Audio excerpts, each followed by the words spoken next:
Guys, good morning guys. Day off ngayon kaya ito lakad-lakad.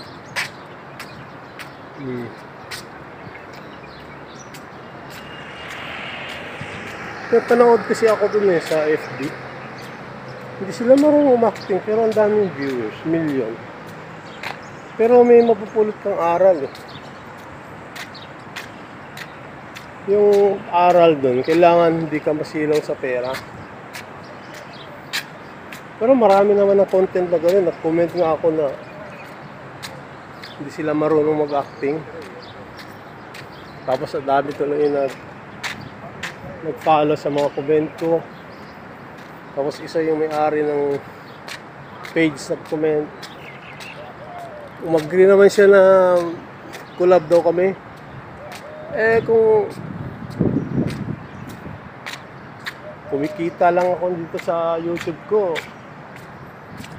ang ano yung dapat kasi dyan, isang content lang. Sa akin kasi, paiba-iba. Ito yung kasi kabayan, pag once isang content yung ano mo sa channel mo, mabilis lang yan i-promote. Sa YouTube na mismo mag-ano dyan, sa akin kasi libangan ko lang kung ano ang mga inisip ko na content.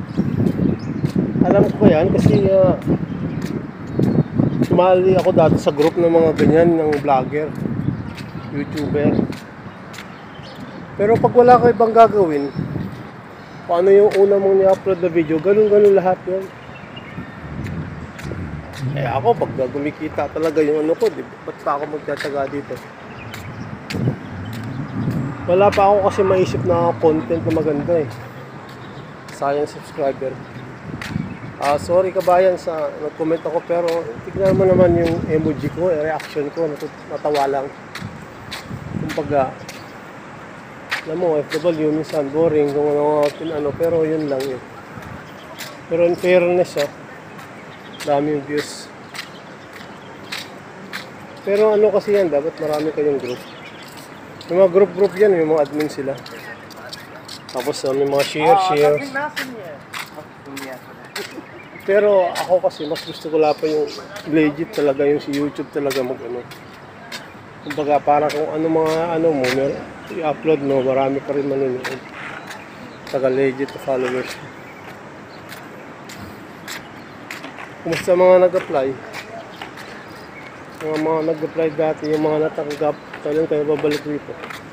Kailan kayo pupunta rito? Sana magdala kayo ng alamang may konting ano.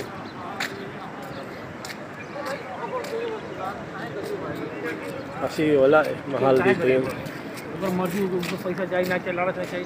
Dito ako ngayon sa kabilang ano, pagpakabilang playground.